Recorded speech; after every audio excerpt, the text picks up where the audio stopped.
I'm so excited to introduce you to Frank Pancho Gonzales. He's written about Rio de Janeiro, one of my favorite places. Rio de Janeiro, the spirit of Carnival. How many people talk about going and never do it? He leapt and he did it. And boy, he has some really interesting stories. And this is a fascinating Thank book. you. I think it's a Thank you. must read for sure. Frank, thanks so much again for coming on. Okay, well, thank you. Thank you for that introduction. Rio is a really interesting and fun place to go. When I went, I was ill, very ill. I had pneumonia.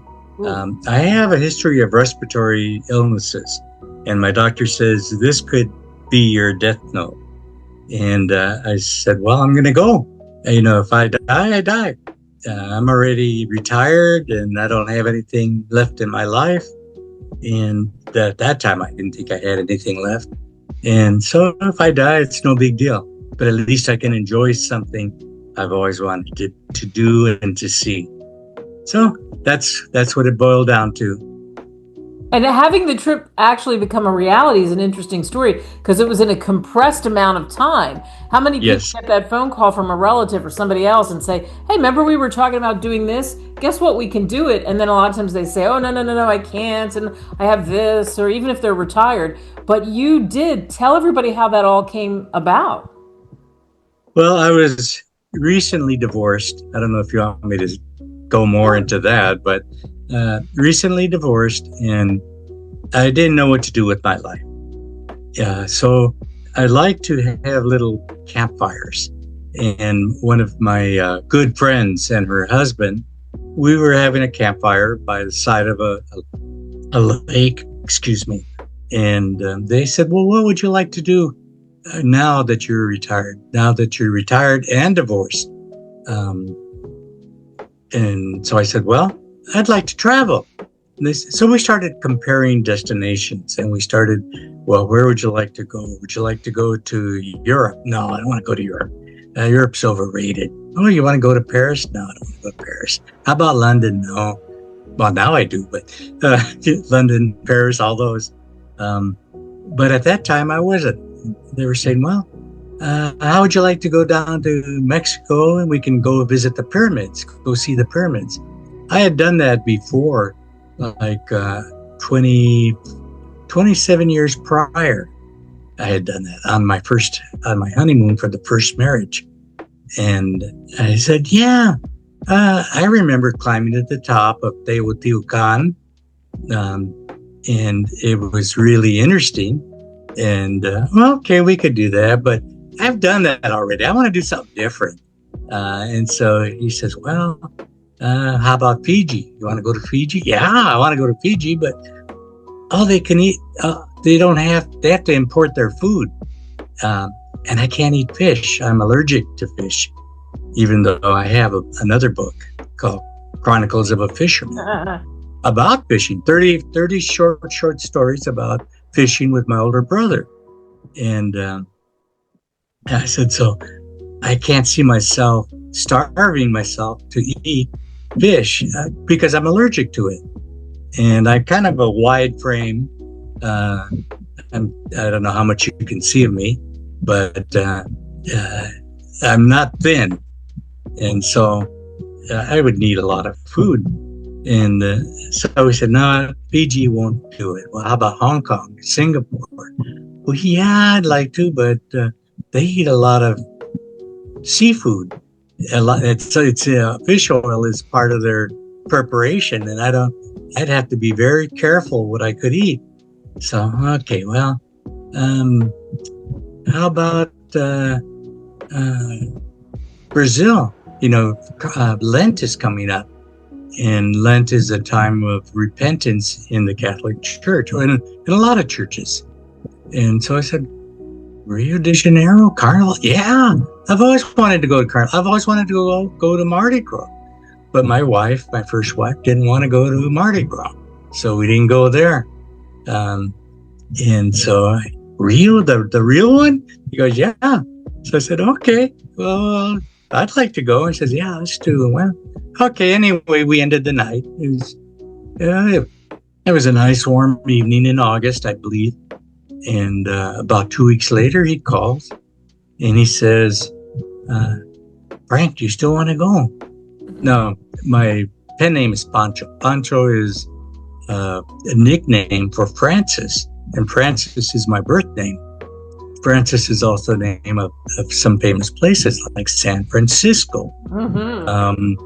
And other nicknames for Francis are like Cisco, Paco, Pancho. And from my earliest days, my mom would call me Pancho.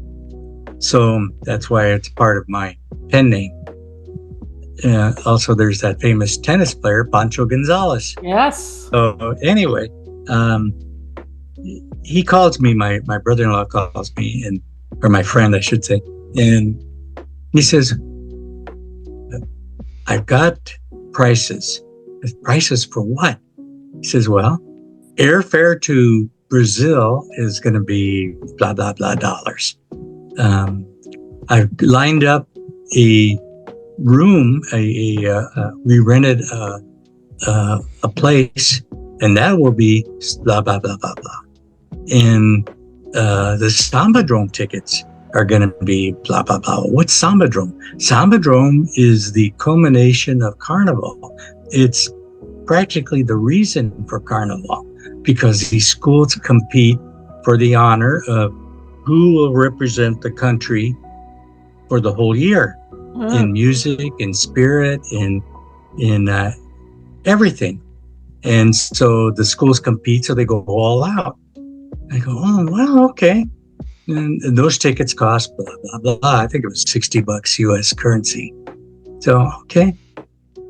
And he says, so we've got the airfare, the hotel, the Sambadrome. You'll need so much for food, so much for spending money. And so the grand total is you're going to need about blah, blah, blah. So, well, okay, I can do that. I still have some of my retirement funds available. So I said, okay, count me in. He says, okay, well, I'll tell you what, I'll send you. He says, I bought a samba disc. Samba is the music of Brazil, and it really is moving. You listen to it and you want to move. It just gets your bones moving, dancing. So, okay, he says, I'll send you the disc so you can start practicing. Okay, because it's not like U.S. music. It's not like our way of dancing. It's you move, your body moves to it. It just picks up the rhythm and moves with it. So, okay. So he did that. And I started preparing. And then, of course, the time comes, and I catch a cold. Well, all of us caught a cold. And but mine, I have respiratory problems since my young days. And so I went to the doctor, and he examines me. He says, hey, you've got pneumonia. Yeah, you better not go on this trip. I go, no, I'm going to go on this trip. Because no, you could die from the altitude when you're in the plane. You could die from the heat over there. I said, well, I don't have anything to live for right now. I really didn't feel like I did.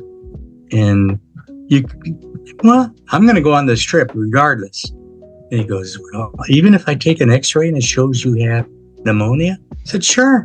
You know what? But I want to live. I want to have something fun that if I pass away, I can be thinking it was great. It was worth it.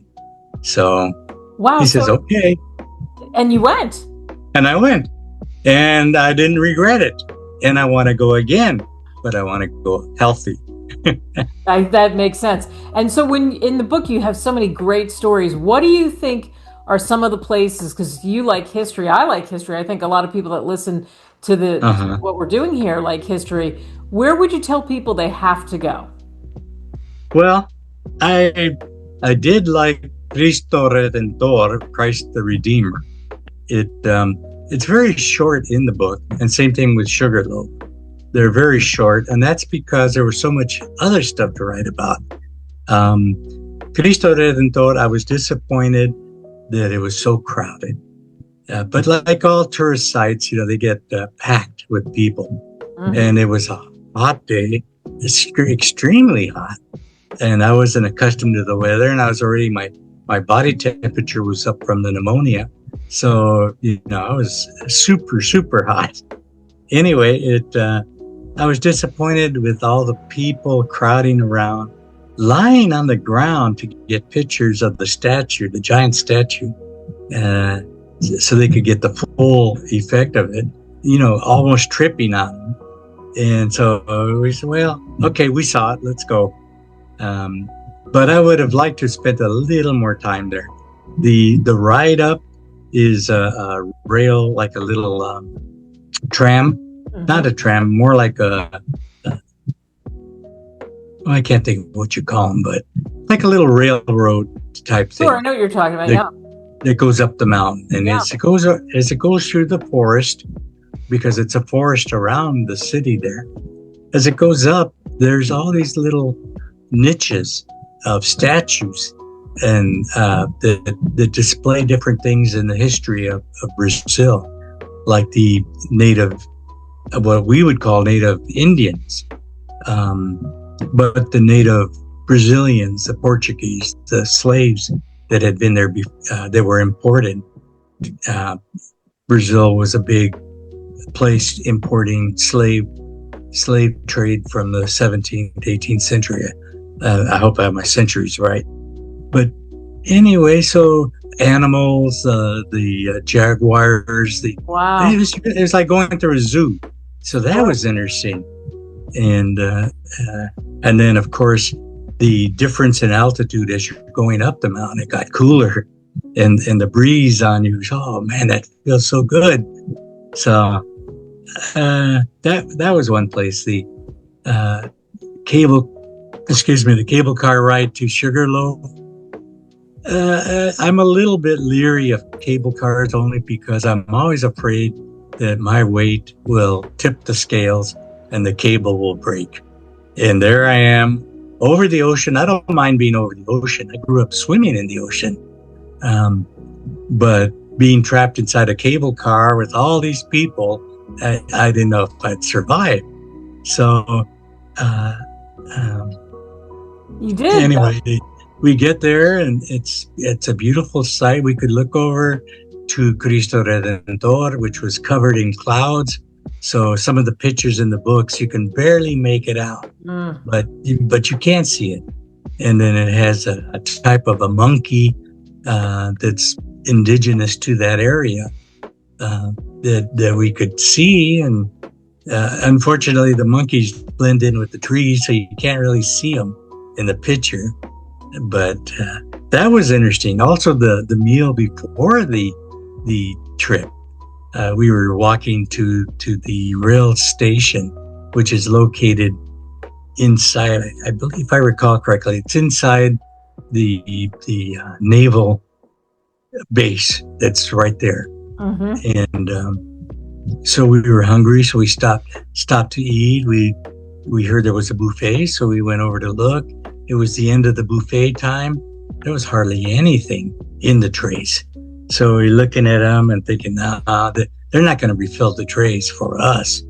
So they had a regular restaurant next door to it, still on the base. So we said, well, we'll go there and eat.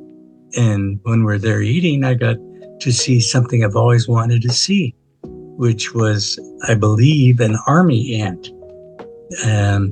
I've always read about the army ants destroying forests, possibly eating people alive.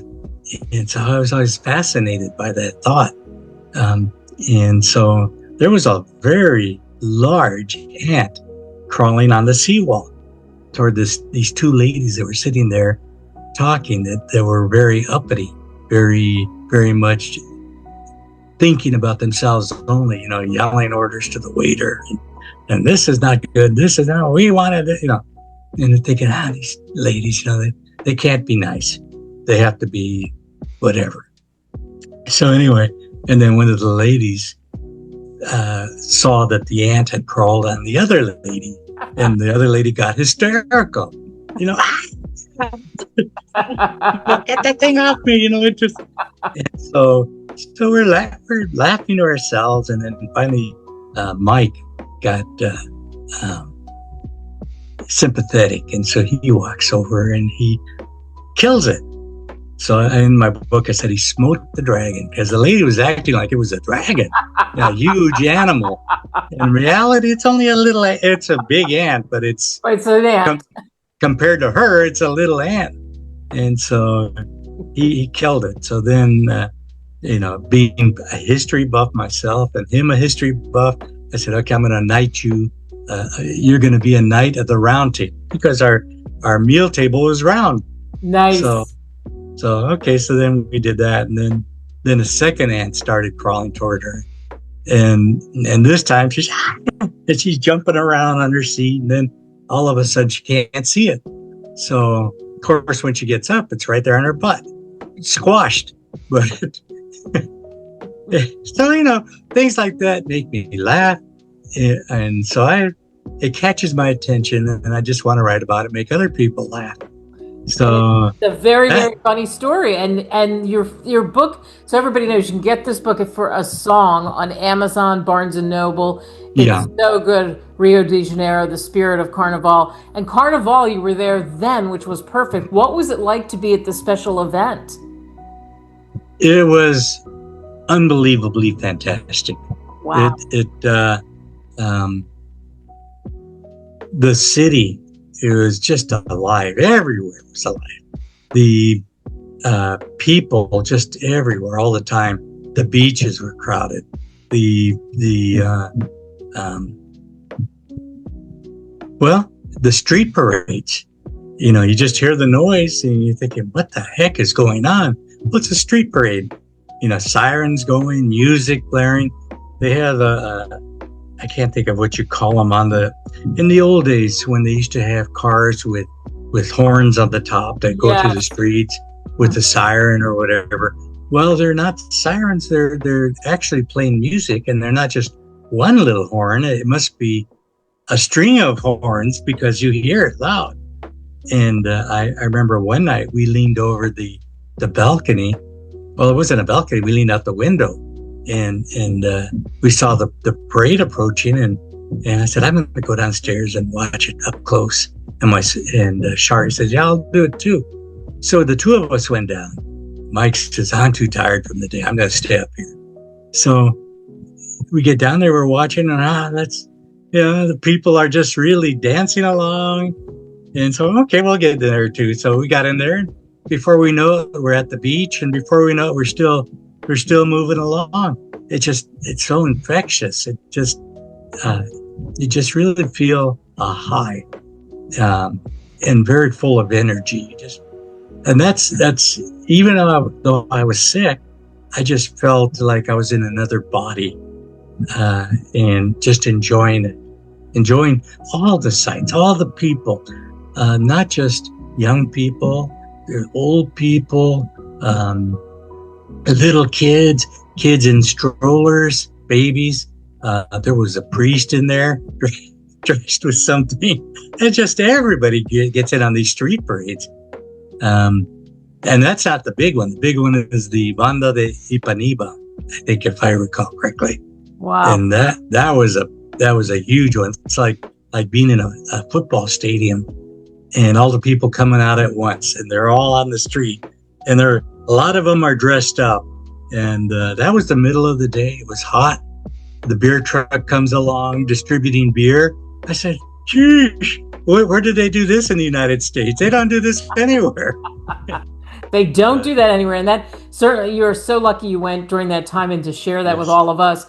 And then finally, what do you hope, and you're saying it's infectious listening to you, what do you hope people take away from listening to what we're talking about and reading your book? What do you hope the takeaways when someone reads the book? Well, I hope that people feel that if they've been putting off wanting to go to Rio de Janeiro and putting it off, that it's worth the trip. It is worth it's so much fun. I didn't even hit the bars because I was sick and I was tired from the heat of the day. I don't know how they can do it, but they do it. It's an experience that you'll never have again, and or you won't have it anywhere close to where you live.